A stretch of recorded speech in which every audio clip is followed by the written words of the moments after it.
And welcome sa ating ME Forum. Today we'll be discussing about the smoke control ng Tagbilaran Warehouse Complex, spearheaded by our new designer, Engineer Joshua Moreno. And he'll be explaining the details, paano niya ginawa itong design na ito, and ano yung mga criteria being used throughout the project, and what are the assumptions. Okay, take it away, Engineer Joshua Moreno. Thank you, sir. So, this is our learning objectives for our presentation. First is to understand the purpose of smoke exhaust fans, then to familiarize with the relevant codes and standards, learn the fundamental parameters for smoke exhaust design, calculate the required airflow for smoke exhaust, and finally, select the appropriate smoke exhaust fans. So, ang purpose po ng smoke exhaust fans to improve visibility during emergencies, enhance fire safety, temperature control, and reduce the spread of toxic gases and protecting structural integrity or yung warehouse. Ang relevant codes po na ginamit natin dito sa design natin is NFPA 892, Standard for Smoke Control Systems, National Building Code of the Philippines, and the Fire Code of the Philippines. For the fundamental parameters na required for our design, first po na consider natin building size and layout. So, for our building size, our floor area is 721 square meters. Then for the fire load and hazard classification, for the type of goods na naka-store dito, puro mga mall goods po. So for the required airflow,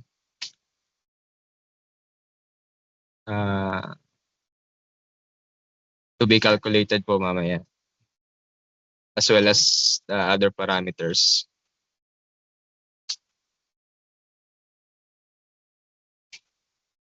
So for our design assumptions, ang ating fire area, 20 square meters. Then ang smoke plume height, 2.5 meters. So enough na po yun to maintain visibility sa area. Then ang total height ng building, 10 meters.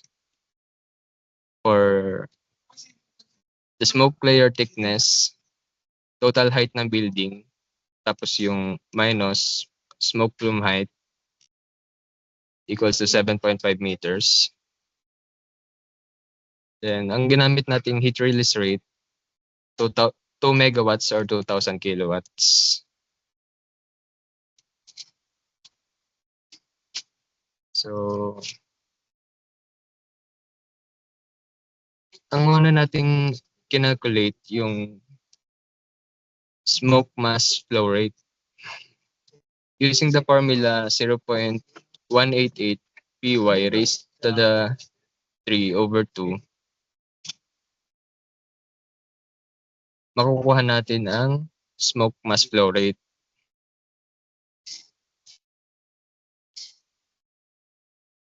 For the fire perimeter, ginamit natin yung fire area natin na 4x5.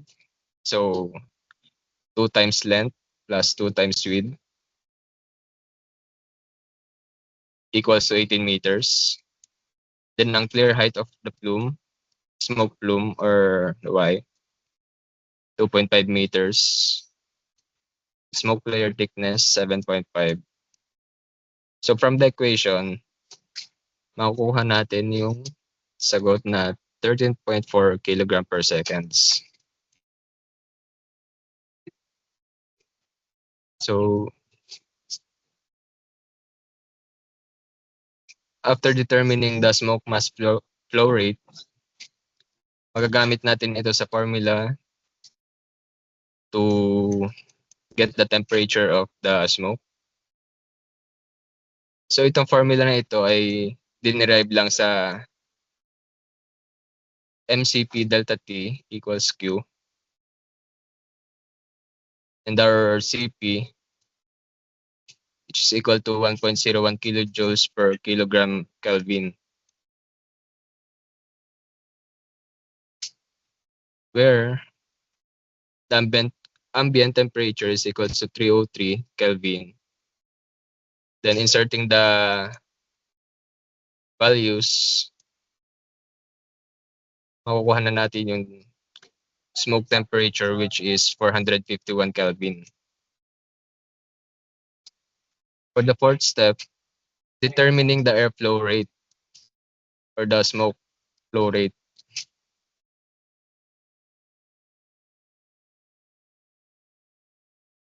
Using the formula above, Ms times temperature of smoke all over ambient temperature times smoke density, which is 1.2 kilograms per meter cube. Makukuha na natin yung 36,000 CFM.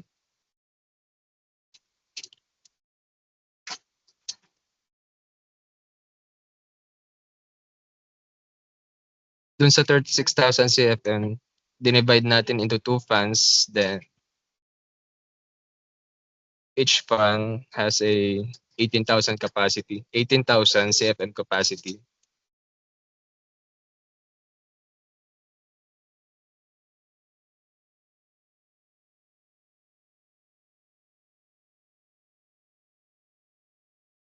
So our basis of design for the fans,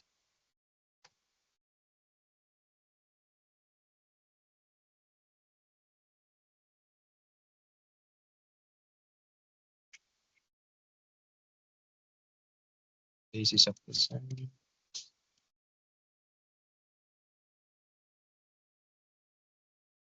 The System Air ASP 800 centrifugal fan.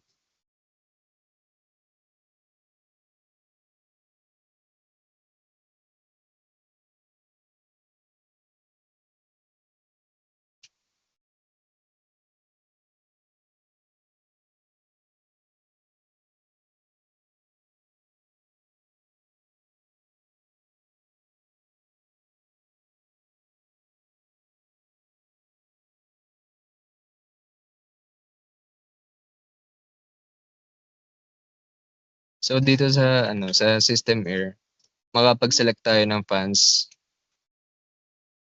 for smoke extraction.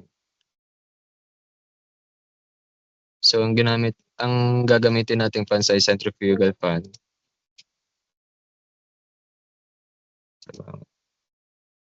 Product selector.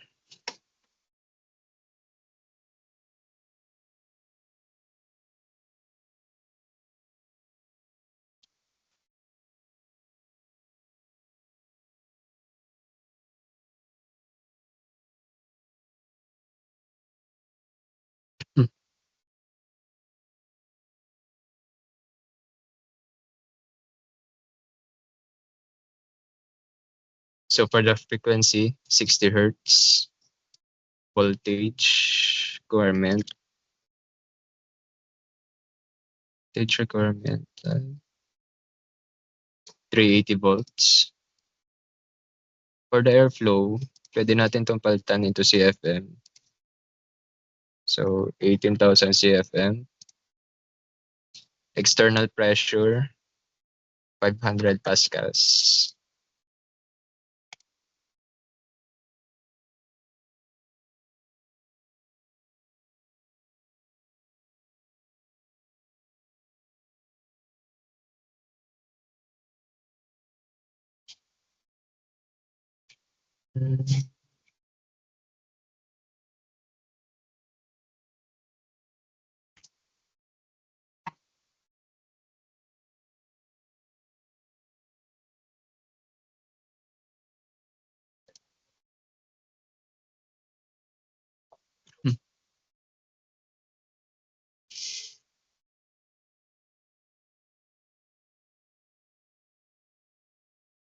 After selecting the fans, makikita na natin sa PDF yung mga technical parameters niya.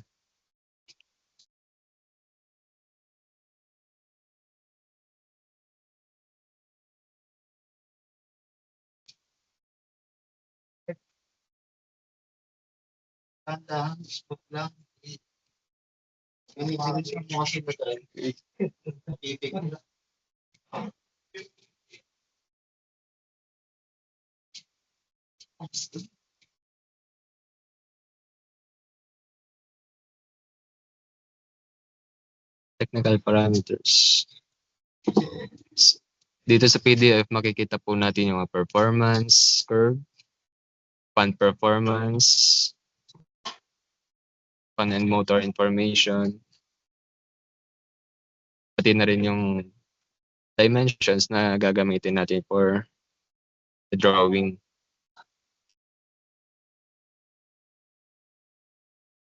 So since yung for smoke extraction,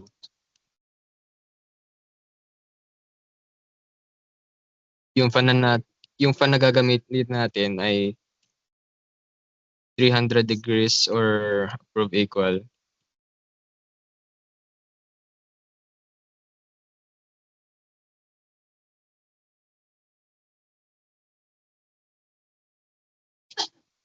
So, all fans used in the smoke extraction shall have a minimum rating of 250 degrees for 2 hours or higher. And all fans shall be interfaced with fire alarm control panel for automatic zone control operations. Also, shall be provided with a bypass control for annual testing by the area having jurisdiction with on and off switch near entrance for manual operations by occupants. So then use of 2 units as discussed kanina, 18,000 CFM. Then use of infrared sensors located perpendicular to the exhaust flow path.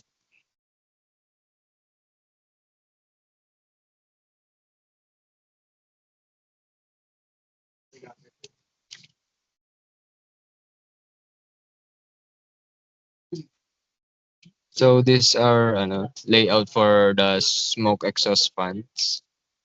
Yung smoke exhaust fans natin nasa labas ng building as required by the Fire Code of the Philippines.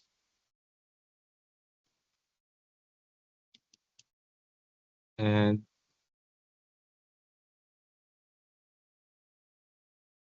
our ducts should accommodate the high temperature requirements. So the materials used for the ducts are PI sheet gauge 16 for smoke extraction ducts.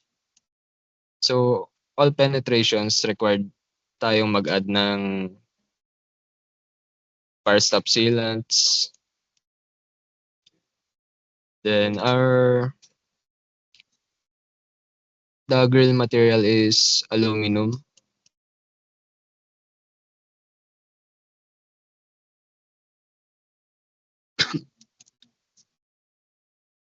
So for computing the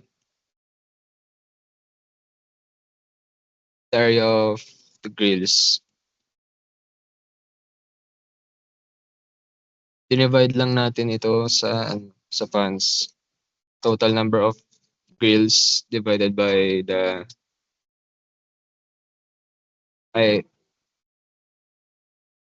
CFM of the fans divided by the number of grills. So 6 na grills divided by 18,000 CFM divided by 6 grills. So 36,000 CFM. Then using the 3,600 CFM, we can calculate the area of the grill using Q is equals to volume over area times velocity.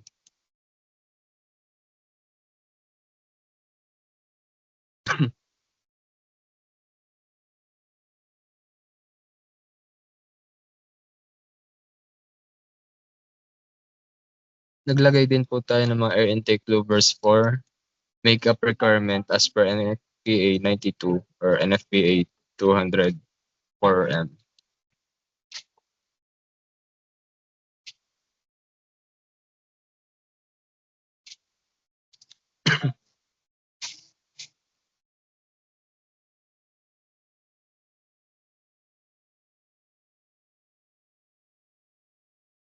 So, ayun lang po, sir.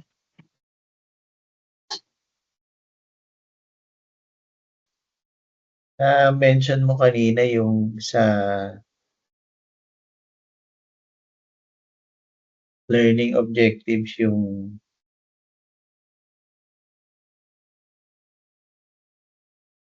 enhancing yung fire safety, meaning kung I'm within the space, dun sa mga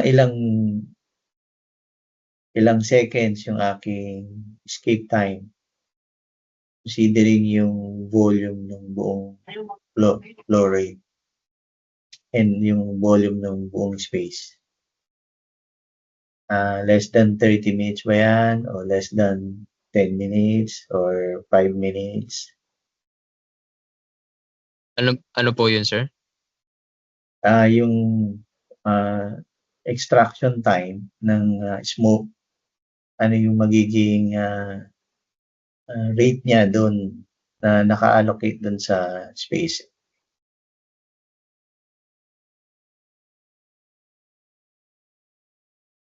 Kung ang volume ang total, ano yung total volume space mo? Total volume of space. Sa isang warehouse. So, 7,200, sir. 7,200. 7,200. Cubic meter yun. 7,200. Yes, sir. Cubic meter. Cubic meter. You're saying kung ang total smoke exhaust fan mo is 36,000 per warehouse, divide ko ng 7,100, 7,210. So mga within 0.46 minutes, parang gano'n. Tama ba?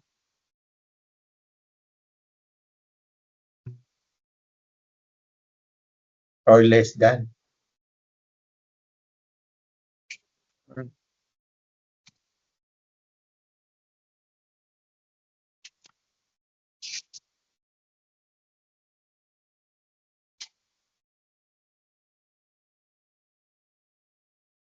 Mga 8 to 10 seconds, you're saying.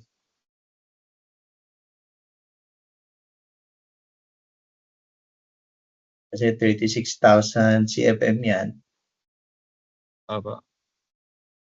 Divide mo ng total volume mo ng space in cubic feet.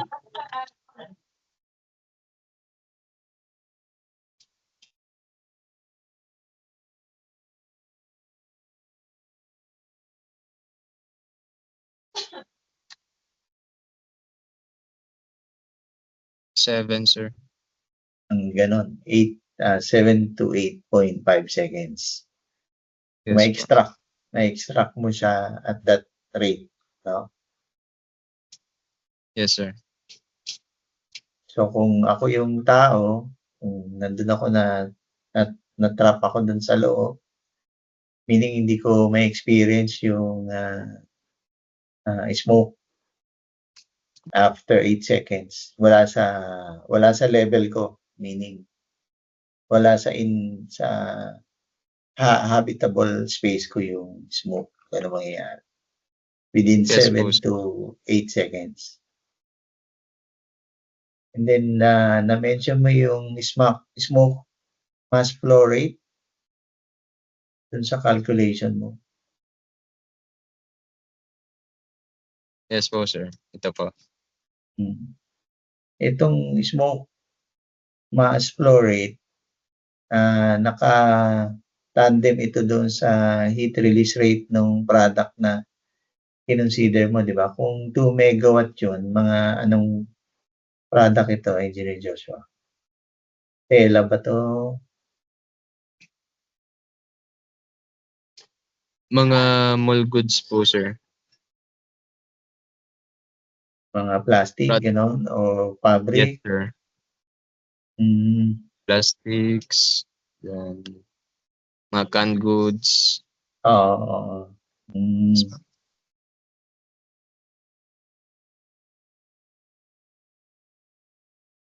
And then doon sa may pag-determine mo ng plume temperature, yung total height ng space less nung habitable area, tama ba ito?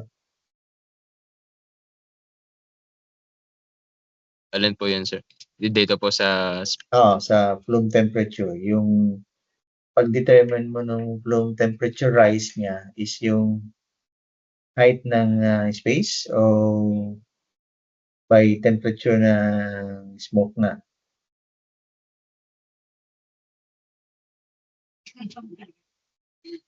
yes po, nakuha din po doon. Since kailangan po natin ng smoke mass flow rate, doon po natin ginamit yung habitable height and the fire perimeter po. Okay. And then yung ginamit nating air velocity dito sa may louvers, mga ilan yung pumapasok na air velocity? 1.02, sir. Mga Meters 1 per second. meaning mga ano lang yan, no? Mga 200. Yes Ito po, yung sir. mga 200 feet per minute. So meaning compliant doon sa laminar flow para hindi mo ma-disturb yung Yung usok. fire, sir. Yung usok. Yung usok. Within dun sa space. Yung 11 louvers na yan, per section lang ng warehouse, no? So parang meron kang typical size for that. Yes. Yes po, sir. Yung sinasabi mong area mo ng louver dito, 1.65 by 1 meter. Spread throughout the width ng isang warehouse, parang gano'n. Tama? Yes po. So parang lumalabas isang warehouse mo mga nasa 11 times 11.65. Mga 18 meters ang width, tama? Yes po. Yan, Ito po. yung buong spread na yan. 18. Yung louvers yan, hindi yan yung hindi yan grills na kasi kakalaw ka. Saka yung type of louvers mo, na-specify ba si architect kung meron siyang details din sa architectural niya or nag-advise tayo? Bali yung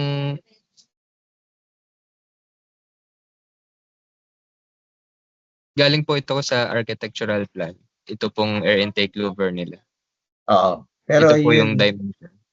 okay. So naka-define na ni architect na yung buong width na yan na 18 meters is yan na yung magiging size ng air intake louver na during smoke.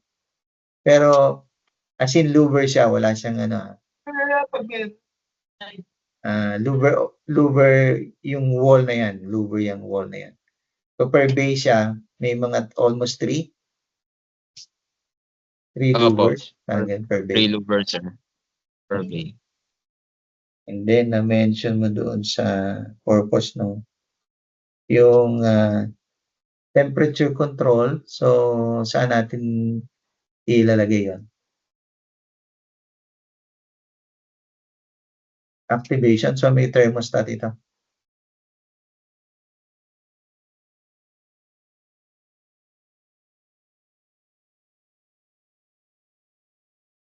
Wala po, sir.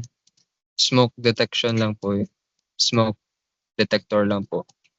So wala kang alarm. Ang pinaka means of alarm mo yung kapag may ionization smoke na dun sa loob ng warehouse. Pero yung Yes po. temperature control, so kung wala ng usok, pero mainit pa rin,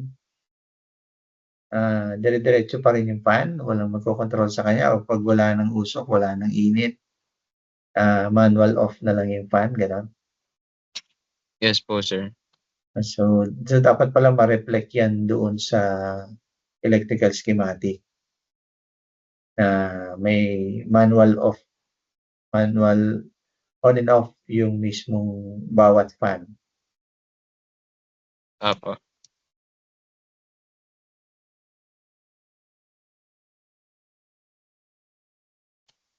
Ipalagay ko Paano na lang po. natin, okay, yeah. Paano natin dinevelop yung details dun sa attachment sa wall? Considering mabigat tong mga utility fan na to.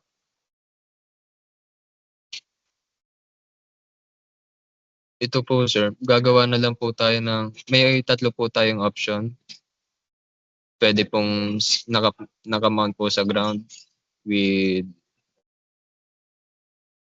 tapos yung isa naman po may support po na beams.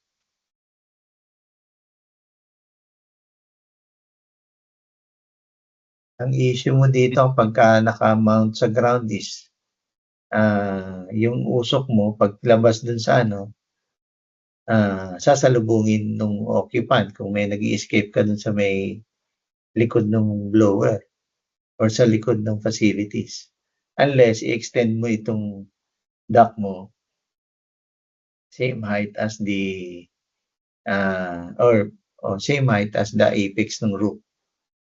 So parang yung outlet duct mo dito from the utility fan, outlet ng fan mo pala from this section, magkakaroon ka ng duct extension up to the apex ng roof. Sige po, sir. Dito sa ganitong condition. Or kung if the condition would require na naka-elevate siya, which is better for the escaping occupant, so definitely ito itataas mo na lang ng konti yung gooseneck niya. Pero dapat wala dun sa path, escape path ng tao. Apo. Alam ko itong mga ganitong klaseng utility fan, kahit pasukin ng tubig yan, may drain plug yan sa ilalim. May drain plug ito. So kahit pasukin ng rainwater yan, may yan. May drain, may Dito po. Yes. I don't know if it's structurally. May exhaust po, sir. I don't know if it's structurally kung yung pangatlong details mo would be sufficient to handle yung weight ng wall. Kasi ito, it has to be coordinated with the structural engineer ng RIRANS. Kasi tutukod ka dito sa may wall na to magiging point load ng wall na ito yung support ng buong blower mo. So dapat instead siguro yung standard na 150 or 200 yung wall, baka kung saan ka nagtukod ng support would be hindi na 200 mm yun, magiging 300 mm na yun. Depende kung ano yung specify ni structural. Structural.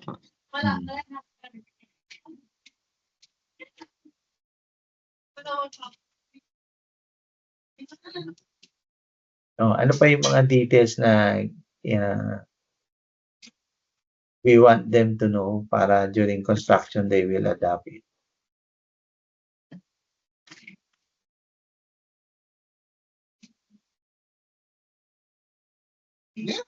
Ito po, sir. Ang gagamitin lang po nating BI duct, gauge 16 po, sir. So, idadagdag pala natin yung hanger support details mo dito sa buong Support. dadagdag mo dito sa buong details mo kasi sobrang bigat nun, hindi natin i-specify yung hanger support details kung gaano kalayo, kung 1 meter or less than 1 meter or tama na yung 1.2. I think we can extract that details doon sa manual ni Lee Kendrick or yung other details that we have developed dun sa MEP details natin. Okay pa. Apa. And then, from this detail mo na nakataas siya, yung pangalawang details mo na nakataas siya, yung controller ng fan, bali will be almost kasing height nung dito mo sa baba ilalagay, no? Kasi pero mga 1.6 meter or 1.3 meters yung standard, I think. Para accessible, sir. Kasi gusto mong, di ba, pag wala na yung usok, wala na yung apoy, gusto mong mapatay na yung fan eh. Or kung dumating na yung bombero at na-fire out na nila.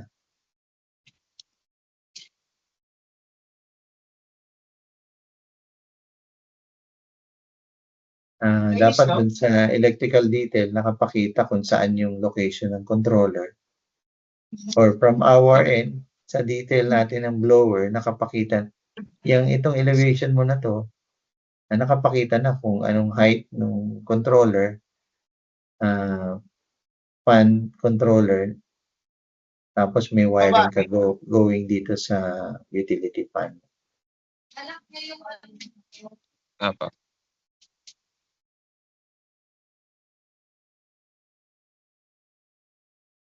So, ano pa yung ano yung na-differentiate mo doon sa between NFPA 92, 204, Fire Code, and yung sa National Building Code? Ano yung nakita mo mga differentiating requirement nila?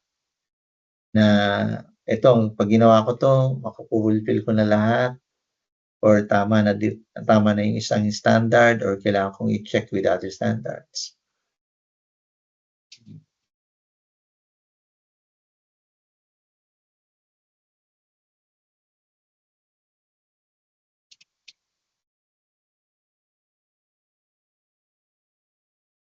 More on general requirements lang po yung sa sa National Building Code. Nire-require po yung fire extraction for large buildings, large spaces. And then dun Tapos sa dun po Fire sa Code of the Philippines, ano yung data naman na binigay niyo?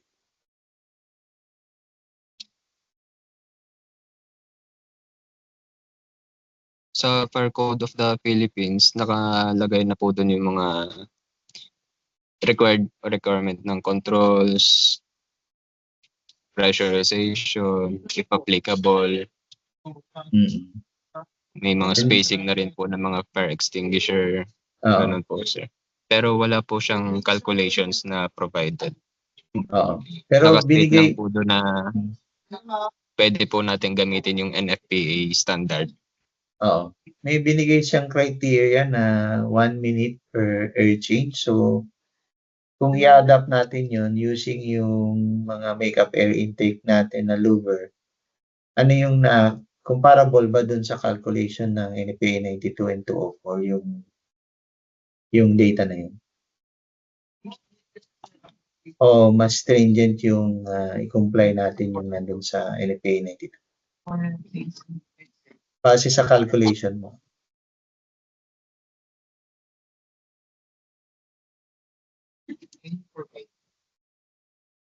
Alin po yung 1 minute per air change? So kung gagamitin mo yung criteria na nandun sa Fire Code versus dun sa binigay na NFPA 92, sino yung mas stringent? Mas malaki po yung sa NFPA po. Mga ilan ng range? Check ko po. Mga 30%, 50%, or twice?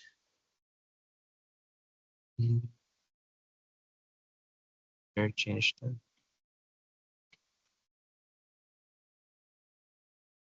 Yung air change na yan, kasi kung 1 minute per air change tapos meron kang ganong kahabang louver,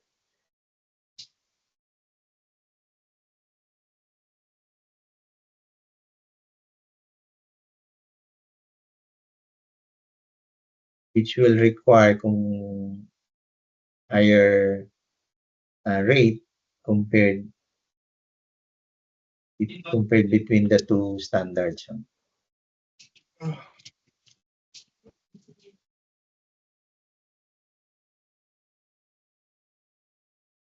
I-recheck ko na lang po, sir. Sige. Maganda, ma-validate din natin yan. Depende kasi Yes dun po. sa in-revive na opening ni architect. So kung gagamitin natin yung buong louver opening na yun versus plus yung opening coming from the door, so ano yung magiging expectation mo during between those two criteria, so two standards na ginagamit natin. Yung door method, sir? Yeah. Yan, ang nakuha mo dyan is mga 11,000 lang o mas malaki. Mas malaki po itong sa velocity method po pala. Okay. So, pag ginamit natin yung 60,000. 60,000. And then yung air change naman, mga 40. So, for 40. Opo, 40. So, 40. ang closest mo pala is yung pag ginamit mo yung NFPA 92 na criteria for smoke control. Halos half yung requirement. Kasi doon, naka-define na yung plume, naka-define na yung height mo, naka-define na yung temperature mo. So, hindi ka ma-over-design. Opo. Okay. Maganda rin meron tayong point of comparison kasi especially kung kasi pag na-over design mo, hindi rin magiging economical yung buong implementation. Mas magmamahal, sir, tapos yung consumption pa. Oo. So, yes. Kung considering, sabihin mo nasa 50 pesos per CFM yan, mahal na yun. Mahal na yun.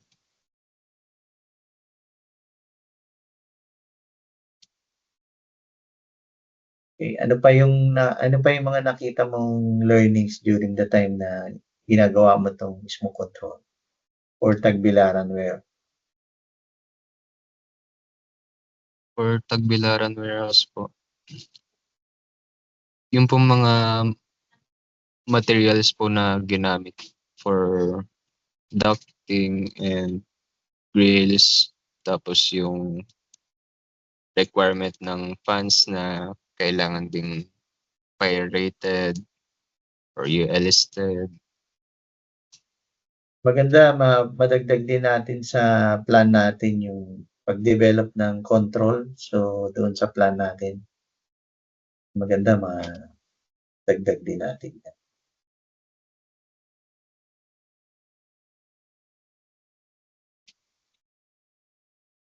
Okay. Saan pa yung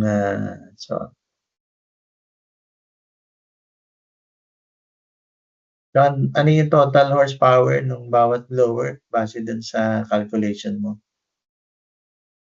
If it's 18,000 each, so twice ka, mga 36,000 per warehouse.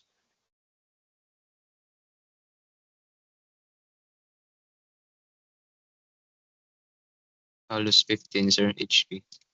15 each. 14.75. Wala naman mga BFD yan hindi na natin nilagyan na yan kasi standard fan lang. Apo. And we have to keen lang dun sa mga details na ilalagay natin kasi like yung hangers and support, kailangan mong i-define dyan sa may miscellaneous details. Yes po, sir. Apo.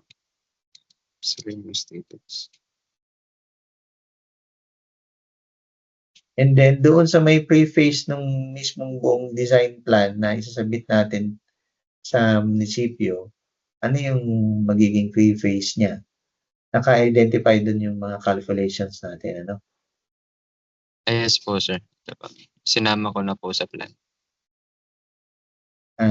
Okay na. Parang isang page na lang siya. Tama, no?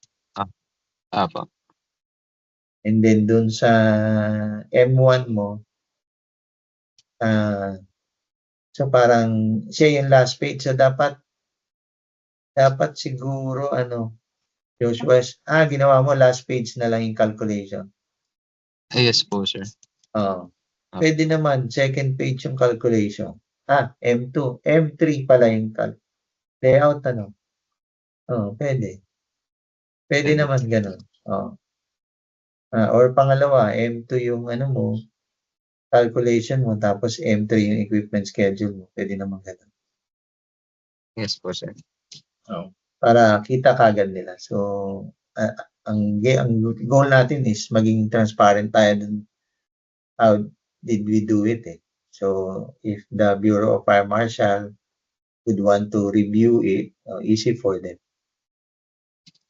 Or kung may comment sila, kung may gusto silang pabago, gusto nilang ipa-adjust yung capacity, because they have to approve it. They are the authority having jurisdiction. So, kung saan natin sasubmit yan. Yes po, sir. Apo. And then yung location niya, wala bang katabing matataas na building yan? Base dun sa site development plan niya. Parang wala naman po, sir. Malayo po.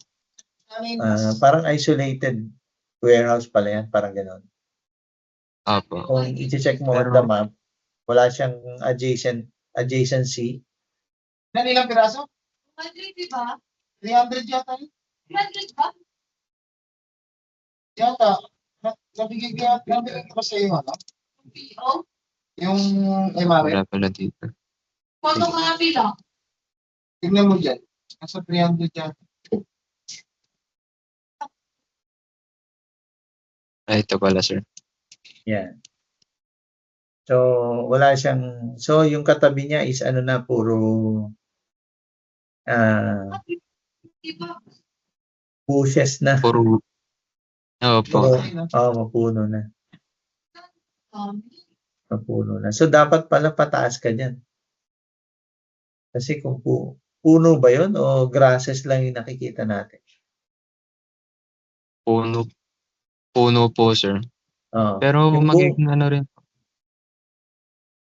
Ibang warehouse na rin ata po itong katabi natin. Ibang complex. Okay. Multiple warehouse po siya, sir. Oo. So, yung sa atin, ang sa atin lang dyan is yung first part. Ito po, sir. So, they just replicate na lang yung design para doon. I-replicate na lang nila sa iba kasi meron na tayo. Parang gano'n. Yun pa lang po yung pinapa-design, sir. Itanong ko rin po kung ipapa-design yung ibang ano. Iba lang mangyayari. Parang i-replicate na lang nila yan.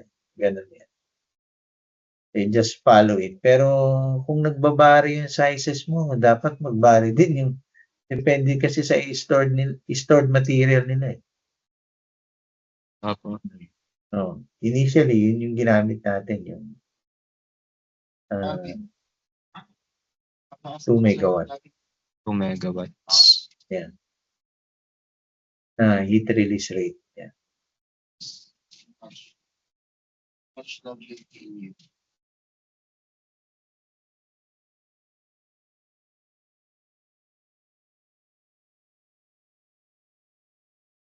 Kasi halimbawa kung ang i-store niya is sukal, so mag-iiba yung heat release rate nun. So mag-iiba din yung airflow mo dun sa loob ng Yung airflow mo sa bawat blowers. Mas lalaki, Oh. sir. Oo. Yung pintura yung i-store niya pala doon. So, mag-iiba yun. Depende kasi kung ano yung ini-store mong material. Opo.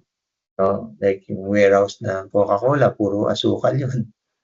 So, or ng Pepsi, puro asukal. Di ba? Gumagamit sila ng asukal. So, yun. So, nag-iiba yung criteria mo. Depende sa stored material. Kailangan mo kasing i-consider yan.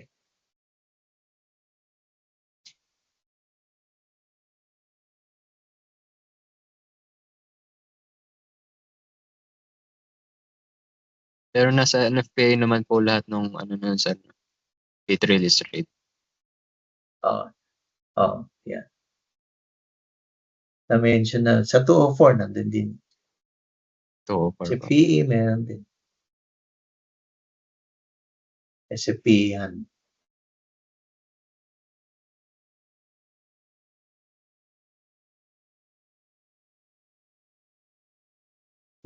Okay, meron ka pang gustong i-mention dyan? So, yung mismong blower mo, dapat meron siyang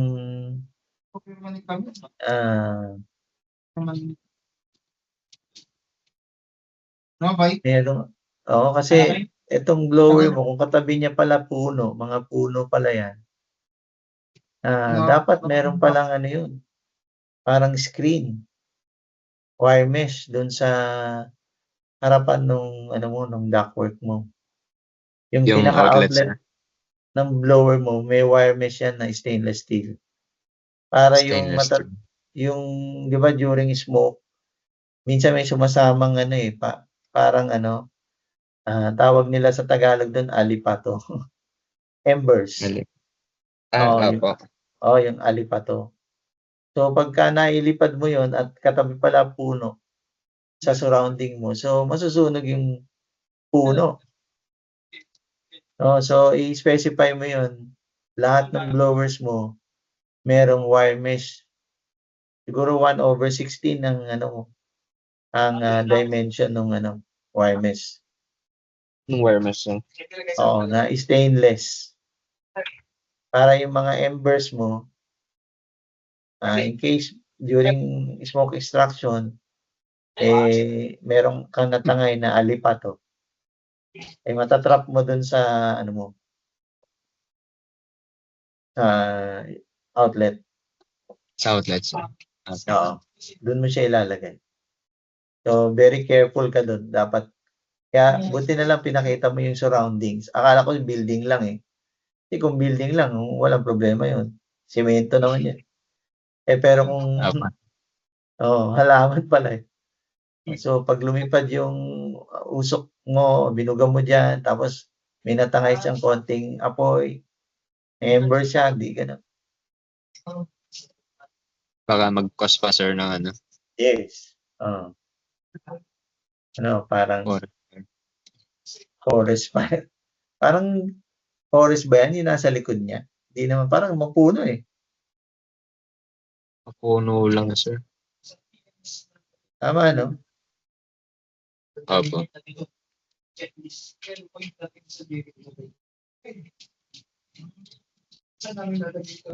Mapuno Kalsada na ata to, sir. Tapos warehouse din itong iba. Ito po yung pinaka-warehouse nating dinesign. So, yun nga, yung parang lumilipad flying spark ng, di ba? Paglipad niya, pwede mong, kung puno yan, yung nakikita natin sa gilid niya na yan, magiging easy pala yun.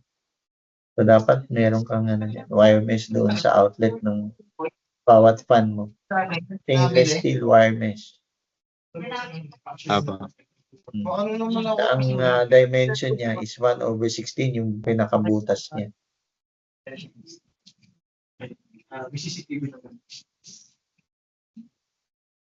Yes po, sir. Or ang tawag nila doon, embers. Di ba yun yung sumunog doon sa ano? Sa yung fire sa San Francisco ba yun? Or sa Los Angeles ba yun? Yung nasunog Yung malaki community. pong ano. O yung recently na nasunog yung community.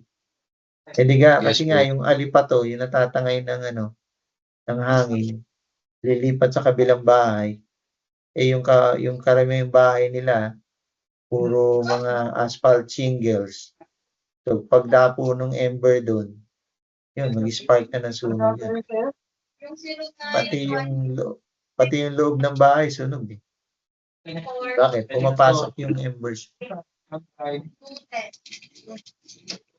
Mga details, no? Pag tinignan mo, pagka nalimutan, pwedeng mag-cause ng another. Ano po?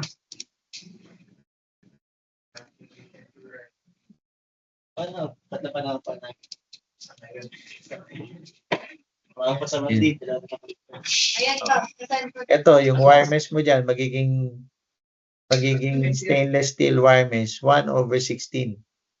1/6. Oo. Pwede mo rin 60, sir. i-mention dyan, 1/16, 1/6. 1/6. Oo. Pwede mo rin i-mention dyan na to arrest yung flying spark or ember. Kaya mo kailangan ng just in case, hindi mo naman sigurado na wala kang mahihigop eh. Diba? Wala tayo dun pag nangyari. Hindi, ilagay na natin para hindi tayo makakos ng future damage. At least makikita nila pag ni-review nila yung drawing mo, nga, nandun nga. Nilagay nga.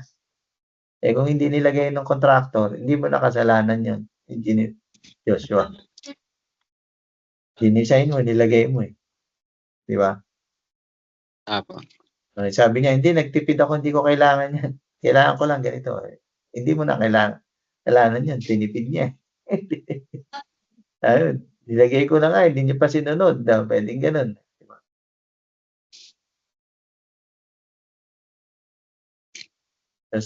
Masasayang yung pera nila. Siyempre, i-charge siya ng kapag nasunog yun, di i-charge siya ng government. Sinunog mo yung land. Sinunog mo yung puno.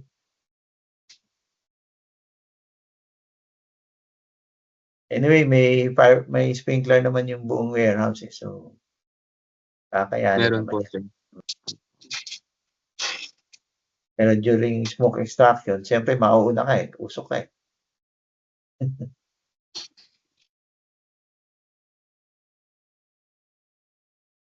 Yes, sir. May delay yung May delay yung pagputok ng sprinkler. Especially kung ganun kataas. Diba? Nako-compute naman yun yung time para pumutok yung sprinkler. Pero by the time pumutok yung sprinkler, yung smoke extraction fan mo, gumagana na. Gumagana na. Yes. Diba? So, yun yung benefit niya. Okay, maganda yung discussion natin. At least na-point out natin yung isang item na yun. So, be aware din kapag nagdi-design ka for smoke extraction. Ano yung surrounding ko? Saan ako magdi-discharge ng usok? Kung mga building lang yan, okay lang yan. Kaso ito, halaman pala. Apo. Oo.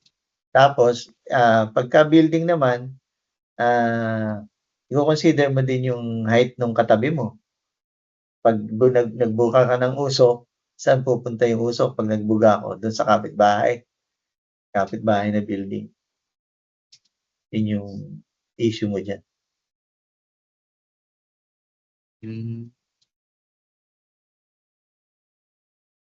Paano po yun, sir? Mas maganda kung nakaharap sa warehouse natin yung gooseneck. Oh. Normally kung ihaharap mo sa papunta dun sa warehouse natin, dun sa solid object. Solid object, sir. solid material, di ba? Para yung mga wall, sir. Papunta kung yung height niya papunta dun yung gooseneck mo would be going to the away from the tree siguro. Not necessarily paharap sa warehouse kasi ando dun yung exiting occupant mo eh. Probably perpendicular dun sa sa warehouse. Sorry, parallel pala. Hindi perpendicular. Okay, sir. Opo. At least you're not hitting directly yung plants just in case may ember na na-trap or na-exfiltrate ng mismong ng blower.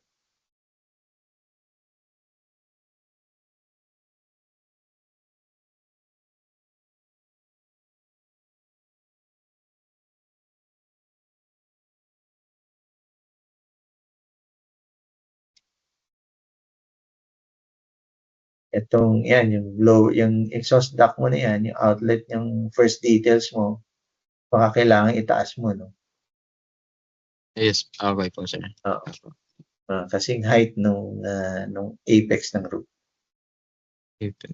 Roof apex.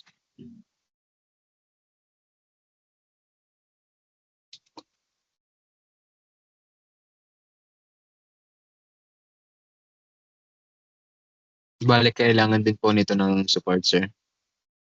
Or ilapit mo na lang at sabihin nitong yung isang duct mo na nasa wall, ductwork mo na nasa wall, pwede mo ilapit mo sila, dalawa sila tumataas para hindi ka mahirapan sa support.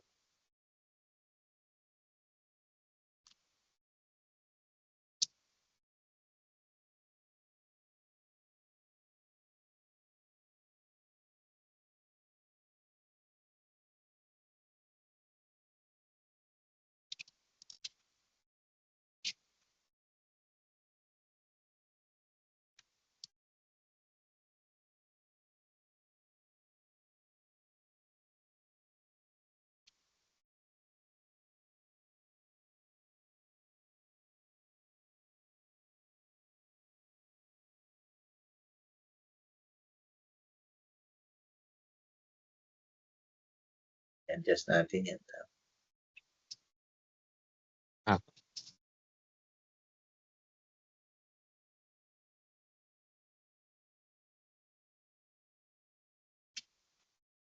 Naka-submit na tayo ng BOQ para dyan, ano? Hindi pa po, sir. Hindi pa. At least i-refine mo yung BOQ.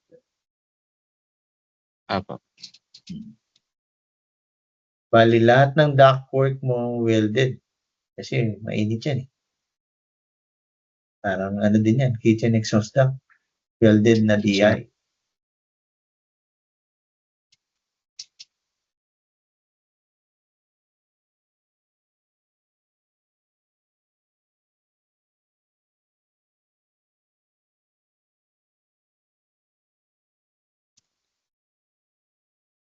So anything you want to share pa, Joshua?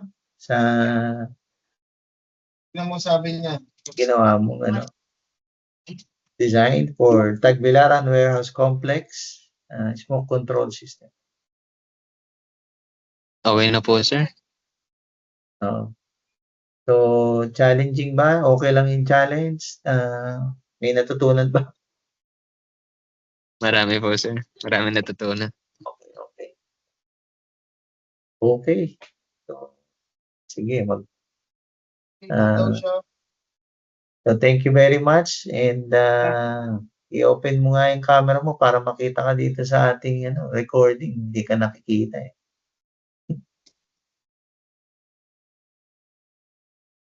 Yan kasi yan. So etong warehouse complex na to actually meron pang gumawa niyan eh yung isa pa nating engineer before. May ginawa rin. Pero hindi niya na-discuss over MA Forum yung ginawang niya na yun, design niya na yun. Kaya Sabi ko sayang, sana na-capture natin yung learning niya. Anyway, dito naman may mga ano tayo, napakita sa ME forum natin na discussion na pwedeng mapulot ng iba pang experts. And yung mga susunod din natin na smoke evacuation system design, especially kung buildings, and you really have to know kung ano yung material that will cause heat within the space. Kaya nga titignan natin ano yung kung mall yan, kung warehouse, kung residential, saan siya. So at least hindi ka nag-over design. Anong height uli itong warehouse mo? Meron kang elevation yan? 10 meters, sir. 10 meters. Pinakita niya ba yung architectural yan? Yung sa elevation na architectural? Yes po, sir. Oo. Pwede mo bang i-share yung, ayan, okay.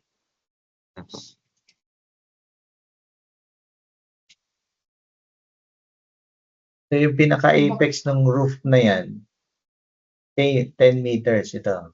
No? 11 pa nga, no? Tama ba? Pagkasama na po yung parapet wall po, sir. Okay, and then? For roof apex, more than 10 meters, sir. Mga ganon. Oo. And then yung consideration natin ng air intake, yung makeup air coming from all the louvers, no? Pero ito, si architect na nagbigay nito, then binalidate na lang natin. Tama, no? Yes po, sir. Ito pong louvers. Oo. Binigay niya and then tayo yung nagbigay ng tamang size para ma-achieve yung linear, laminar flow doon sa space during smoke extraction. And then yung opening ng door, kinonsider din natin doon sa buong calculation. Tama. Yes po, sir. Part siya ng mga total opening ng mga louvers, no? Yes po. Okay. So thank you very much, Engineer Joshua Moreno. Thank you for sharing yung time mo dito sa ating ME Forum for the design of Tagbilaran Warehouse Complex for smoke control system. And thank you, Joshua. And sa mga susunod pang presentation mo, God bless. Apa. Thank you rin po. Thank you din.